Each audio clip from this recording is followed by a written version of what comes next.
Hey, hello guys. Welcome to Zhejiang Tongli Heavy Machinery channel. My name is Richard. So today I'm going to introduce about the part of our ball mills. So as you can see, this is the hood cover for our ball mills. So as for the structures, our ball mills at the discharge part, that we have a screen net, and then outside of the screen net is this discharge hood. So the function is, so the grained material coming out from the ball mill will pass through the screen first, and then qualified material will fall down into this funnel, and then it will be discharged. So as you can see, this is the funnel of the ball mill hood cover.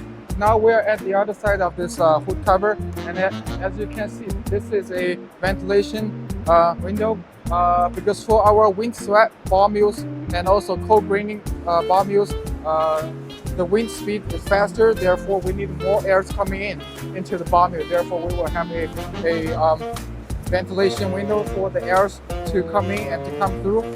So this is the hood cover for our ball mills. And in our next video, we'll introduce about our part of our ball mill. Thank you guys.